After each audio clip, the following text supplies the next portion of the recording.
Welcome to the Christian Jobs Podcast. I'm Claire Worboys, and today we have Andrew Thonemann, CEO of Christian Jobs Australia, and Kate Kumnick, the National Sales Manager. Today we will be discussing what do job seekers really need to know in job ads. We find there's a lot of job advertisements that are competing for good staff. What makes people apply for their job and what makes even people read their job? People might read the first paragraph and think, no, that's not for me. That first paragraph is going to be the most important paragraph to catch somebody. What do you think people are looking for when they're looking for a job? What's the criteria? I think they want to know the mission and the culture of the company. What can the company offer them and what's in it for them? One of my first jobs that I got was through Christian Jobs, and that was actually with Coorong. I was looking for something that was going to give me a work-life balance, and that was really going to impact my spiritual walk. Some organisations can offer sort of a longer-term career in the Christian environment than others. To mention Coorong, you could start off sort of as a customer assistant and work through into perhaps a store manager. So there's lots of opportunities for promotion through an organisation like that. Most people think, salary is really important. I want to know what the salary is. They're going to assume that there is a certain salary that comes with the job, and they've probably got an idea in what that salary would be. Now, there's not a lot of employers who put salary in their adverts. Should employers put salary in their adverts? I believe it's important because putting a salary range in lets people identify that's a ballpark figure. If there's no salary expectation range in there, they might not look at that job at all. And then if it is there, then they will think, okay, I will apply for that job. But not having it there at all, people might not apply for it at all. So having it there in the first place, I think is a good indicator for someone to apply for the role. I agree. Salary does make a difference, but it also then shows me what kind of level is this in the company. Is it junior level? Is it senior level? If you're competing, let's look at Christian teachers as an example, because we do have a lot of jobs for Christian teachers at the moment. How does a prospective teacher or applicant decide which one to apply for? And if there is one particular job there that is offering a higher salary than other jobs and schools for that same job, that's got to attract. That's in this very, very competitive market, especially in the school area. Schools that want to attract good Christian teachers, there's not a lot sitting out there on their hands doing nothing, by the way. They're going to try and pull them from other schools or other locations. So they're going to have to do something that is going to attract them. Salary could be it. Reputation of school is really important. People want to work for a school that has a really good reputation in the market. It's good for their CV. It's good for their own reputation. Seen some sort of part-time salaries, and they might be 30 to 40,000 a year. Does it excite some people? The salary won't excite them, but the hours might. If it's a part-time job and somebody's looking for something maybe between 10 and 2, drop the kids off at school and pick them up after school. When it's a part-time job, it's more about the hours. When it's a full-time job, depends on the seniority of the job. I've seen some jobs on Christian Jobs that offering salaries range between 130 and 150. And I looked at the job and I thought, wow, that's a great salary. They get applications. The other thing that also makes a big difference is location and travel.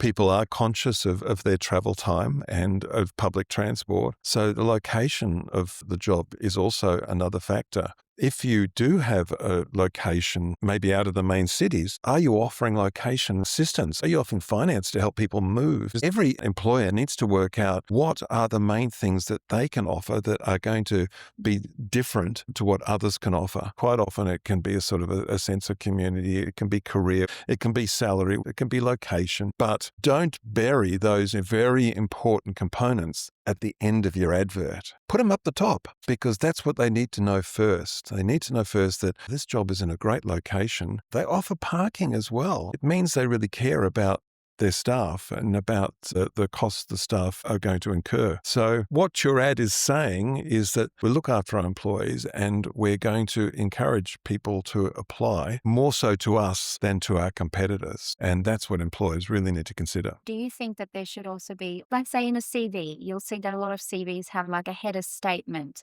Do you think that most job ads should also have something like that at the top of their job ad? I think every job advert needs to be quite different. We might have an employer that puts up 10 different jobs. It could be a school, they could be all different teachers, and all those job adverts just read exactly the same. The only difference is the title. One, it's not very interesting, and two, it's not very enticing. So less generic is best. Yeah, absolutely. And we say that about CVs, they should be tailored to the job. Adverts need to be tailored to the job as well. Adverts aren't just adverts for jobs. They're actually a window into the organization. So you're actually advertising your organization, which will go towards not just employment, but will also go to selling your services and your product into the market and creating an image in the market of who you are. A lot of job adverts just don't do that. They might drop the position description into the field and say, this is what we want, but it doesn't say,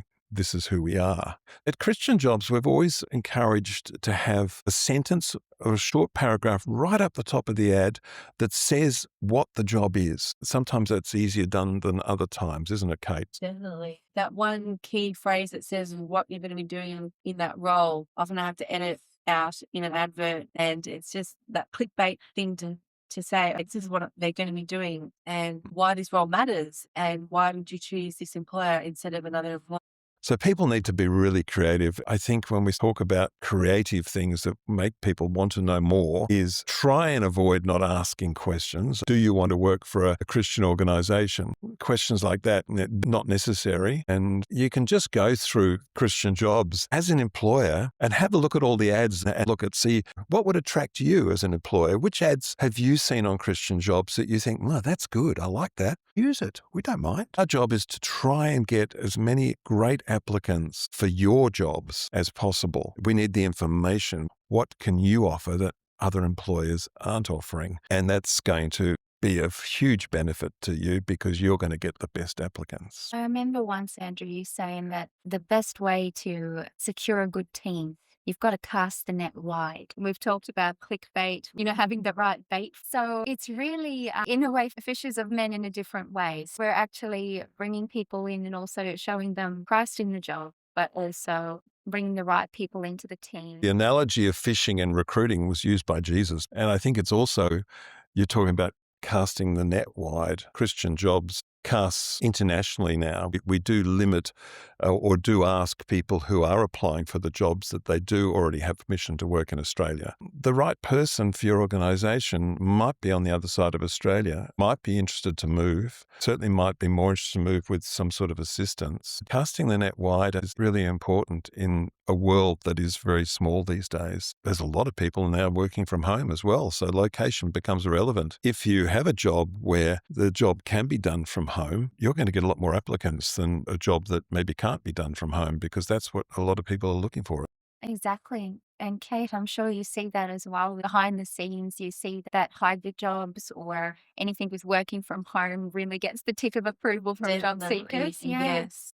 And they have a high application rate, high hit rate. Yeah. All the hybrid roles and work from home roles, definitely, yes. If a job technically can't offer that, what's a way that they could almost like create that as an option? They could look at a portion of the role too. Like it doesn't have to be a complete work from home role. It could be a one day working from home while the rest of the days in the office. Could be negotiable. Exactly. Yeah. Yeah. So all of these little things can really help a job stand out. Yep. The word negotiable really is quite a strong word in the job market because it does allow flexibility. Flexibility is something that people require because they've got a family, they've got children. An organisation can be flexible and sort of be understanding. That certainly also goes a long way, not just for that employee, but for the reputation of the organisation.